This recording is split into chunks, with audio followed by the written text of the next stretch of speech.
ഷാമെ, കുഞ്ഞാമി കൊലക്കേസ് ഹക്കീമാണ് പ്രതി. ഹക്കീമിനെ ഈ തെളിവെടുപ്പിനായിട്ട് കൊണ്ടുവന്നപ്പോൾ അയാൾക്ക് യാതൊരു കൂസലും ഉണ്ടായിരുന്നില്ല. കുഞ്ഞാമിയുടെ മക്കൾ ചോദിക്കുന്നുണ്ടായിരുന്നു, എന്തിനാണ് ഞങ്ങളുടെ ഉമ്മയെ കൊന്നത്? അപ്പോഴും അയാൾ അക്ഷോഭ്യനായി ഈ നടന്ന കാര്യങ്ങൾ പോലീസിനോട് വിശദീകരിക്കുകയായിരുന്നു. ഏറ്റവും വലിയ രസം, കൊന്നതിന് ശേഷം ഇതിനു വേണ്ടിയിട്ടൊരു വാട്സപ്പ് കൂട്ടായ്മ ഉണ്ടാക്കുകയും പോലീസിൽ ഒപ്പം നിന്ന്, നമ്മൾ ഈ സിനിമയിൽ മറ്റേ ആ സേതുരാമയ്യർ CBI കണ്ടതുപോലെ പോലീസിനൊപ്പം നിൽക്കുകയും കേസന്വേഷണത്തിനെല്ലാം കൂടെ നിൽക്കുകയും ചെയ്തതെല്ലാം ഈ ഹക്കീമാണ്.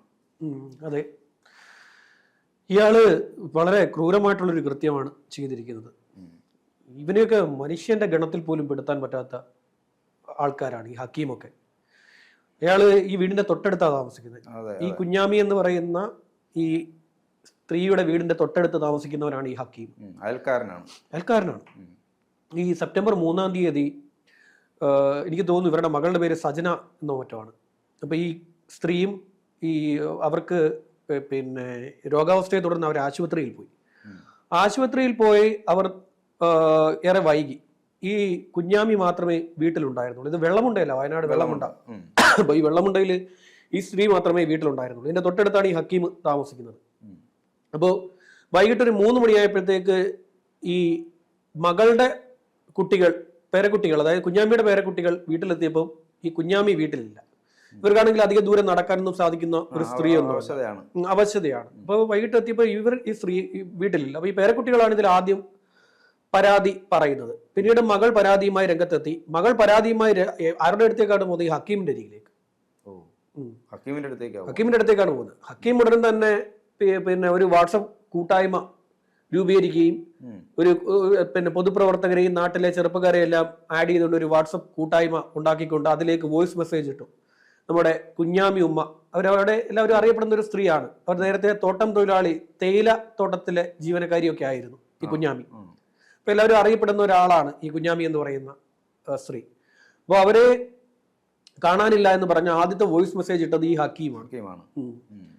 അതിനു മുമ്പ് എന്താ, ഈ കുട്ടികൾ വരുന്നതിന് മുമ്പ് തന്നെ ഈ വീട്ടിനുള്ളിൽ അതിക്രമിച്ച് കയറിയ ഈ ഹക്കീം ഈ കുഞ്ഞാമിയെ കഴുത്ത് ഞെരിച്ച് കൊലപ്പെടുത്തിയ ശേഷം 1 മണിക്കൂറോളം ബോഡി അവിടെ ഇട്ടിരുന്നു. ബോഡി ആ വീട്ടിലിട്ടിരുന്നു.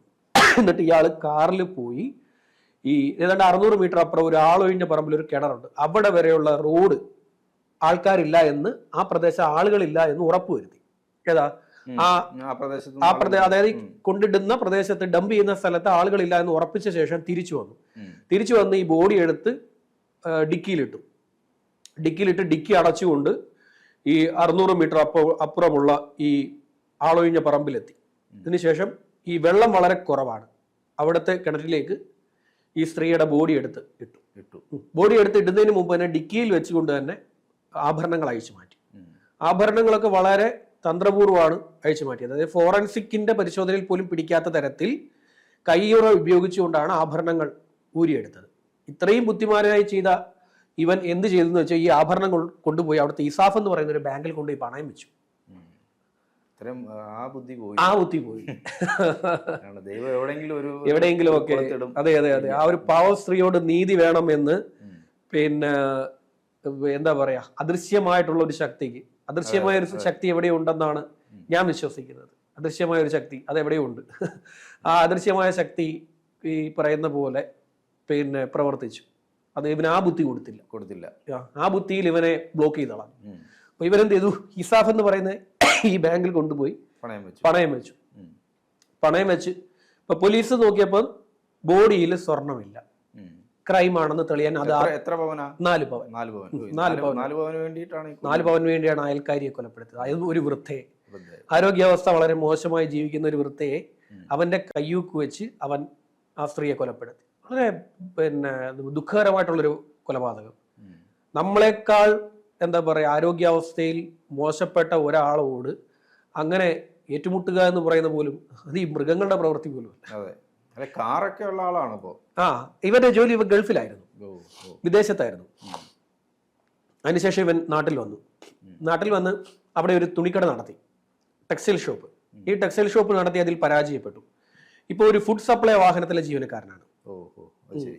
ഫുഡ് സപ്ലൈ വാഹനത്തിലെ ജീവനക്കാരാണ്. സാമ്പത്തിക ബുദ്ധിമുട്ട് നേരിട്ടുണ്ടായിരിക്കും. അവന്റെ സാമ്പത്തിക ബുദ്ധിമുട്ട് മറ്റൊരാളുടെ ജീവൻ എടുക്കുന്നതിന് കാരണമാകാൻ പാടില്ലല്ലോ. അതെ അതെ. വേറെ എന്തൊക്കെ മാർഗമുണ്ട്? അത് വേറെ എന്തെല്ലാം സാമ്പത്തിക ബുദ്ധിമുട്ട് അവനുണ്ടാവുകയാണെങ്കിൽ അതിന്റെ ഉത്തരവാദി അവൻ മാത്രമാണ്. അവന് സാമ്പത്തികമായി അവന്റെ മാനേജ്മെന്റ്, ഫിനാൻഷ്യൽ മാനേജ്മെന്റ് ശരിയാവല്ലാത്തതുകൊണ്ടല്ലേ അവന് സാമ്പത്തിക ബുദ്ധിമുട്ടുണ്ടായത്. അതിന് മറ്റൊരാളുടെ ജീവൻ എടുക്കാൻ പാടില്ലല്ലോ. അതും അത്രയും പ്രായമുള്ള, നടക്കാൻ പോലും ശേഷിയില്ലാത്ത ആ ഒരു സ്ത്രീയെ കൊണ്ടുപോയി ഡിക്കിയിലിട്ട് കൊണ്ടുപോയി കിണറ്റിലിട്ടു. എന്നിട്ട് അവൻ ഇസാഫിൽ കൊണ്ടുപോയി പണയം വെച്ചു. പണയം വാങ്ങി വെച്ച ശേഷം അവിടെ നിന്ന് വീണ്ടും തിരിച്ചെത്തിയാണ്. ഇതിന്റെ ഇടയിലാണ് ഇവൻ ഇത് ചെയ്യുന്നത്. ഇവർക്ക് വേണ്ടിയുള്ള തെരച്ചിലൊക്കെ നടക്കുന്ന സമയത്താണ് ഇതൊക്കെ ചെയ്തുകൊണ്ടിരിക്കുന്നത്. ഇവൻ തന്നെയാണ് അവിടുത്തെ ലോക്കൽ ചാനലുകാരെ വിളിച്ചു പറഞ്ഞത്. അത് ശരി. ലോക്കൽ ചാനലുകാരൊക്കെ വിളിച്ചു പറഞ്ഞു, ഇതുപോലെ ഒരു സ്ത്രീയെ കാണാനില്ല, ഇങ്ങനെ ഈ പറയുന്ന കുഞ്ഞാമി എന്ന് പറയുന്ന ഒരു വൃദ്ധയെ കാണാനില്ല എന്നൊക്കെ പറഞ്ഞ് വിളിച്ചു വരുത്തി. ആ വന്ന ചാനലുകാർ ഇവന്റെ ബൈറ്റ് വരെ എടുത്തു തന്നെ. വന്ന ലോക്കൽ ചാനലുകാർ കുഞ്ഞാമിയുടെ തിരോധാനത്തിൽ ഇവന്റെ ബൈറ്റ് വരെ എടുത്തു. അത് ഈ സ്ത്രീയെ കാണാനില്ലാത്ത സേതുരാമയ്യർ CBI-ക്കകത്ത് ജഗദീഷിന്റെ കഥാപാത്രം എങ്ങനെയാണല്ലോ, ടൈലർ മണിയുടെ റോളാണ്. പൗരമുന്നണിയുടെ നേതാവായിട്ടൊക്കെ നിന്ന്. അതെ അതെ. ഈ ഹക്കീമിന്റെ പ്രവൃത്തി, ഇപ്പൊ ഇവനത് ചെയ്തിട്ട് പിന്നെ ഈ പണം അവൻ കൈപ്പറ്റുകയും ചെയ്തു. പോലീസ് എന്ത് ചെയ്തെന്ന് വെച്ച് കഴിഞ്ഞാല്, പോലീസ് 4 പവൻ സ്വർണം കാണാനില്ല, ക്രൈം ആണെന്നുള്ളതിന്റെ ഫസ്റ്റ് ഇത് കൊലപാതകമാണ് എന്നുള്ളതിന്റെ ആദ്യത്തെ കാര്യം. സ്വർണത്തിന് വേണ്ടിയാണ് കൊല ചെയ്തത്. കൊല ബോധ്യപ്പെടും. ബോഡി കാണുമ്പോൾ തന്നെ പോലീസിന് മനസ്സിലാവും. ബോഡിയിൽ സ്വർണ്ണമില്ല, ഒരു സ്ത്രീയുടെ ശരീരമാണ് കിട്ടിയതെങ്കിൽ പോലീസിന്റെ ആദ്യത്തെ നോട്ടം അതിൽ സ്വർണ്ണമുണ്ടോ ഇല്ലയോ എന്നുള്ളതാണ്. ഗോൾഡ് ആഭരണങ്ങൾ ഉണ്ടോ ഇല്ലയോ. മൊബൈൽ പോലും പിന്നെ സെക്കൻഡറിയാണ്. മൊബൈൽ ഫോൺ കയ്യിലുണ്ടോ ഇല്ലയോ എന്ന് പോലും നോക്കില്ല. ഒരു സ്ത്രീയുടെ മൃതശരീരം കണ്ടെത്തിയാൽ അതിന് തൂങ്ങി മരിച്ചു നിൽക്കുന്നതാണെന്ന് കണ്ടാൽ പോലും സ്ത്രീയുടെ ശരീരം കണ്ടു കഴിഞ്ഞാൽ പോലീസ് ആദ്യം നോക്കുക ആഭരണമുണ്ടോ ഇല്ലയോ എന്നുള്ളതാണ്. അത് നോക്കിയ ശേഷമേ, അത് നോക്കുമ്പോൾ തന്നെ പോലീസിന് അറിയാം മനസ്സിലാവും ക്രൈം ആണോ അല്ലയോ എന്ന്. അതാണ് അവരുടെ ആദ്യത്തെ സാധനം. അപ്പം ആദ്യത്തെ സാധനം കിട്ടി, സ്വർണമില്ല. പിന്നെ ബോഡിയുടെ കിടക്കുന്ന ശൈലി, കൈത്തൊടിഞ്ഞിട്ടുണ്ടെങ്കിൽ അത് ഇടത്തോട്ടാണെങ്കിലും വലത്തോട്ടാണെങ്കിലും അതിനൊരു ചെറിയൊരു കോണിച്ച വരും. കഴുത്ത് പിടിച്ച് ഞെരിച്ചു കഴിഞ്ഞാൽ ഉണ്ടാവുന്നത്. അത് തൂങ്ങി മരണത്തിലും കഴുത്ത് പിടിച്ച് ഞെരിച്ചുള്ള കൊലപാതകത്തിലും രണ്ട് രീതിയായിരിക്കും. ഹൊറിസോണ്ടൽ വെർട്ടിക്കൽ രീതിക്ക് വ്യത്യാസം വരും. അത് നമുക്ക് പ്രാഥമികമായിട്ടുള്ള കാഴ്ചയിൽ തന്നെ ഈ വെർട്ടിക്കൽ ഹൊറിസോണ്ടൽ രീതിയിലുള്ള മാറ്റം നമുക്ക് മനസ്സിലാവും. സ്ഥിരമായി കണ്ടിട്ടുള്ളവർക്ക് അത് മനസ്സിലാവും. ആത്മഹത്യ ചെയ്ത് ഉള്ള കഴുത്തിന്റെ പിടുത്തവും കഴുത്ത് ഞെരിച്ചുള്ള പിടുത്തവും തമ്മിൽ വ്യത്യാസമുണ്ട്. അത് പോസ്റ്റ്മോർട്ടം ചെയ്യുന്ന ഡോക്ടർക്കും അവരാദ്യം കീറുന്നതിന് മുമ്പേ അവർക്ക് മനസ്സിലാവും. ബോഡി കീറുന്നതിന് മുമ്പേ അവർക്കിത് പിടികിട്ടും, ഇത് കൊലപാതകമാണോ അല്ലയോ എന്നുള്ള പ്രാഥമികമായിട്ടുള്ള കാര്യം അവർക്ക് കിട്ടും. അപ്പോൾ പോലീസിനെ നോക്കിയപ്പോൾ അത് മർഡർ ആണ്. പിന്നെ ഈ സ്ത്രീക്ക് ഒരു കാരണവശാലും 600 മീറ്റർ ഒറ്റയ്ക്ക് നടന്നു പോകാൻ. അതാണ് ഈ ബന്ധുക്കളുടെ പരാതിക്ക് കാരണം. അതാണ് അവര് കൃത്യമായി പറയുന്നുണ്ട്, ഒരു കാരണവശാലും ഇത്രയും ദൂരം അവർ പോകത്തില്ല എന്നുള്ളത്. അപ്പോൾ 600 മീറ്റർ അവർക്ക് നടന്നു പോകാൻ പറ്റത്തില്ല. മൂന്നാമത്തെ കാര്യം, 4 തട്ടമില്ലാതെ ആ സ്ത്രീ എവിടെയും പോകില്ല. വളരെ കടുത്ത വിശ്വാസിയാണ്. തട്ടമില്ലാതെ അവർ പുറത്തേക്ക് എങ്ങും പോകില്ല. ഈ 4 കാര്യങ്ങളും നോക്കുമ്പോൾ ഇത് കൊലപാതകമാണെന്ന് തെളിഞ്ഞു. തുടർന്ന് പോലീസ് ഈ 4 പവൻ സ്വർണം അത് മിസ്സായിട്ടുണ്ട്. പോലീസ് എന്ത് ചെയ്തു, അടുത്തുള്ള ഈ പറയുന്ന സ്വർണ്ണ ഇടപാട് സ്ഥാപനങ്ങളിൽ പരിശോധന നടത്തി. അപ്പോഴാണ് ഹക്കീം ഇവിടെ പണയം വെച്ചിട്ടുണ്ട്. ഇത്രയൊക്കെ കാട്ടിക്കൂട്ടിയവൻ അവനെ അവിടെ ബ്ലോക്ക് ചെയ്തു. ഈ സ്വർണം കൊണ്ടുപോയി പണയം വെച്ചു എന്നുള്ള സാധനത്തിൽ അവനെ ഈ അദൃശ്യമായിട്ടുള്ള ശക്തി അവനെ ബ്ലോക്ക് ചെയ്തതാണ്. അവൻ അതിനുള്ള ചിന്ത കൊടുത്തില്ല. അവൻ അത് തൽക്കാലം മാറ്റിവെക്കുകയും അവൻ ഇതിനൊപ്പം തന്നെ ഈ കുഞ്ഞാമി കൊലക്കേസ് അന്വേഷിക്കണമെന്നുള്ള വാദവുമായി മുന്നോട്ട് പോയിരുന്നെങ്കിൽ ഈ പ്രദേശത്ത് എവിടെയും CCTV കിട്ടുന്നില്ല. ആകെ CCTV ഉള്ളത് ഇവന്റെ വീട്ടില. അവൻ പറയുന്നത് അവന്റെ CCTV കംപ്ലൈന്റ് ആണെന്ന്.